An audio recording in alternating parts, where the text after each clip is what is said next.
नमस्कार। हमने अपने पिछले वीडियो में पढ़ा था first Muslim invasion on India, मतलब पहला भारत पे सफल मुस्लिम आक्रमण। ठीक है, इसमें हम पढ़ेंगे second Muslim attack on India. ठीक है, पहले उसके बारे में जान जाते हैं, फर्स्ट वाले के बारे में थोड़ा सा। जब उसने हम पे पहला मुस्लिम आक्रमण किया, वैसे तो बहुत बार किया, लेकिन जो पहला सफल आक्रमण हुआ 712 एडी में, उसके बाद वो हमारे बॉर्डर पे बस गए, लेकिन हमारे देश के अंदर वो एंट्री नहीं कर पाए थे। हमारे बॉर्डर पे बसे, वहीं पे 300 सालों तक लड़े झगड़े आपस में, लेकिन वहीं तक कैद होकर रह गए।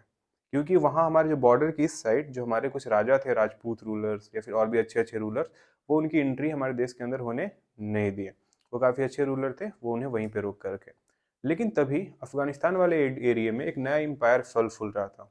उस एम्पायर का नाम था गजनवी, गजनी एम्पायर, गजनवीद एम्पायर। उसका एक अच्छा, बहुत ही अच्छा रूलर बोल सकते हैं, तभी तो इतना अच्छा अटैक कर पाया। उसको रूलर का नाम था मोहम्मद ऑफ गजनी। पहले हम देखते हैं गजनवीद एम्पायर के बारे में। ये है पूरा का पूरा गजनवी एम्पायर, और इसके बीच में यहाँ पे इसका कैपिटल है गजनी। ये जो थे ना, वो जो पूरा इधर जितना भी मुस्लिम देश है, सीरिया, इराक, ईरान, इन सब में बहुत दो चार पांच एम्पायर, मुस्लिम एम्पायर फैले हुए थे। वो सब आपस में झगड़ा करते रहते थे, एक दूसरे पे कब्जा करने के लिए, अपनी सुपरमेसी दिखाने के लिए, लेकिन वो कर नहीं पा रहे थे। और गजनवी उनके मुकाबले कोई बहुत ज्यादा ताकतवर एम्पायर तो नहीं बोल सकते हैं, क्योंकि वो उन पे जीत नहीं पा रहा था। फिर इसकी नजर पड़ती है भारत की तरफ। भारत की ओर रास्ता देखता है। भारत में फिर नजर आता है सबसे ज्यादा क्या, तो इसे भारत पे आक्रमण करता है दो चीजों के लिए। उसमें सबसे इंपॉर्टेंट रहता है पैसा। इसे पैसा लेकिन क्यों चाहिए था? इसका जो कैपिटल था गजनी, वो चाहता था उसे काफ़ी लग्जरी बनाना, काफ़ी डेवलप बनाना करना, उसके लिए पैसा चाहिए। दूसरा, सेंट्रल एशिया में झगड़ा होते रहता था हमेशा आसपास के एम्पायर से, उसको लड़ने के लिए आर्मी चाहिए, आर्मी के लिए खाना, पैसा चाहिए, उसके लिए भी इसको चाहिए था पैसा। दूसरा, इनका भारत पे आक्रमण करने का मेन रीजन क्या था? वो था स्प्रेड ऑफ इस्लाम, मुस्लिम धर्म का प्रचार करना।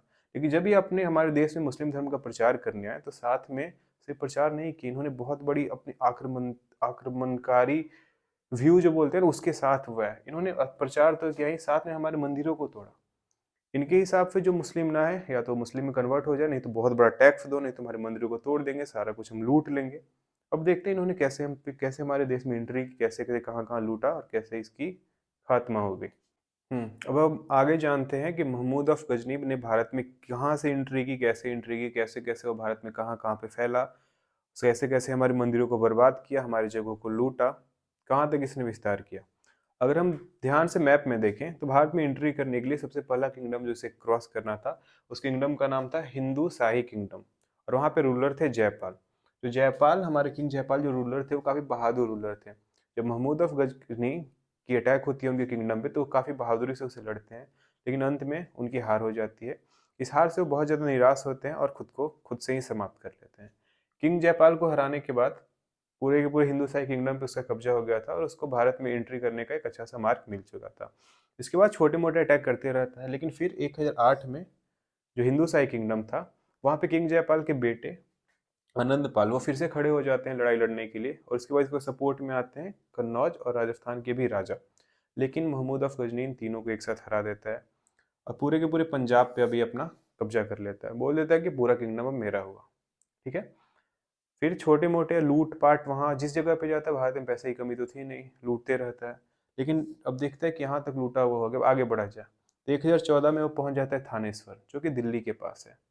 देखो, दिल्ली के पास आया, पैसे लूटे, आदमियों को मारा, औरतों के साथ भी बहुत ये लोग बदसलूकी किया करते थे, वो अलग मैटर है। लेकिन वहाँ मथुरा के पास बहुत सारी मंदिरें थे। इन्होंने मंदिरों से पैसा तो लूटा ही, साथ में उन सारे मंदिरों को जला दिया। धर्म का प्रचार करना एक अलग बात होता है, लेकिन दूसरे धर्मों की आस्था से खेलना, उनके मंदिरों को जला देना, वो एक अलग बात है।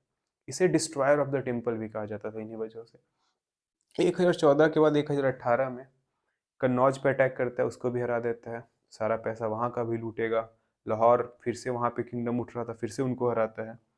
ऐसे करके ना लगभग 15 बार यह पूरे भारत को लूट चुका था। पूरे भारत नहीं, लेकिन जहाँ इतने पैसे थे भारत के पास, साइड में जाता था, वहीं पे लूटते लूटते इसकी हालत खराब।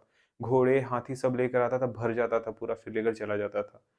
फिर इन्हें पता चलता है गुजरात के सोमनाथ टेम्पल के बारे में। उस समय पे क्या था ना, कि जो राजा महाराजा बड़े बड़े होते थे, वो मंदिरों में बहुत सारा पैसा दान किया करते थे, ताकि वहां से गरीबों की सेवा की जाए, गरीबों को खाना खिलाया जा सके। तो मंदिरें, हमारे मंदिरों में काफी ज्यादा पैसा होता था। इससे इस बात की खबर थी। तो इसका जो 16th अटैक था 1025 में, वो करता है सोमनाथ टेम्पल, जो कि गुजरात में था। वहां के राजा थे उस टाइम किंग भीम। अटैक करता है, भीम बहादुरी से लड़ते हैं, लेकिन इससे जीत नहीं पाते, हार जाते हैं। यह सोमनाथ टेम्पल को पूरे अच्छे से लूटता है, अपना सारा घोड़ा हाथी सब भर लेता है। आज के समय मानो तो 2-400 5 हजारों करोड़ों रुपए जितना आज के समय में उसका वैल्यू लगाया जाता है, उतने पैसे वो वहां से लूट के जाता है। जब वो रास्ते पे लूट कर जाते रहता है तो रास्ते में से जाट लोग बहुत परेशान करते हैं। तो अगले साल फिर वह वापस अटैक करता है 1026 में, इस बार जाटों को स्पेशल सबक सिखाने के लिए। तो इसने अपने पूरे जीवन काल में ना भारत को लूटते ही रह गया। लूटते लूट के इसकी जिंदगी खत्म हो गई, इसके 4 साल के बाद ये मर जाता है, लेकिन भारत से पैसे खत्म नहीं हो गए। तो सोचिए इस कितने भारत में पैसे आता था, लूटता था, हम कितने अमीर थे, क्या कितना पैसा था हमारे पास। और ये भूखे नंगे आते थे, हमें लूटते थे, सारा पैसा उठा कर ले जाते थे, फिर भी इनका पेट नहीं भरता था। लेकिन इस 17 अटैक में ना इसने भारत को एक अंदर से खोखला सा कर दिया था, हमारे भारत की कमजोरी सी दिखा दी थी। हम जानते हैं इसके बाद भारत पे इसका असर क्या पड़ा, इसके 17 अटैक के बारे में। जैसा कि हमारा इतिहास से रहा है, सम्राट अशोक, चंद्रगुप्त मौर्य, राजा विक्रमादित्य, इनके कारण हमारी जो छवि थी ना वो दूसरे देशों में काफ़ी अच्छी थी। ये काफ़ी स्ट्रांग रूलर है, काफ़ी ताकतवर रूलर है, इनके पास पैसे की कमी नहीं है, घोड़े, हाथी, अस्त्र शस्त्र सब है उनके पास। लेकिन हमारी जो मिथ थी इसको पहले बार तोड़ता है मोहम्मद बिन कासिम 712 में, लेकिन फिर वो अंदर एंट्री नहीं कर पाता। लेकिन महमूद ऑफ गजनी का अटैक इसलिए बहुत बड़ा अटैक माना जाएगा ना, क्योंकि इसने अटैक तो किया और साथ में भारत के अंदर एंट्री करके दिखा दी और पूरी दुनिया को दिखा दिया कि देखो भारत के रूलर काफी कमजोर हो चुके हैं, आपस में ही लड़ते रहते हैं, अब इन पे अटैक करना एकदम आसान है। और इसने क्या किया, paved the way for Turks and Afghan. उधर जो भी टर्क्स एंड अफगान रहते थे ना उनके लिए एक रास्ता बनाकर इसने छोड़ दिया, एक वे बना दिया कि अब यह रास्ता है, अब जाइए इसके अंदर अटैक कीजिए। गैंगेटिक वैली जो उत्तर प्रदेश बिहार तक आ जाता है, जहां तक आने के लिए कोई राजा सोच भी नहीं सकता था, बाहरी राजा, यह रास्ता दिखा देता है कि अब आराम से वहां तक अब जाकर उनको लूट सकते हैं, आपको कोई दिक्कत होने वाला नहीं है। कुल मिलाकर इसके अटैक से हमारा पॉलिटिकल सिचुएशन काफी ज्यादा बदल जाता है, हमारी इमेज दूसरे देशों में एकदम से बदल जाती है। और यह एक हमारे नॉर्थ ईस्ट फ्रंटियर था हिंदू शाही किंगडम के पास, वहां पे एक बड़ा सा दरवाजा खोल देता है कि अब जाइए भारत पर अटैक कीजिए।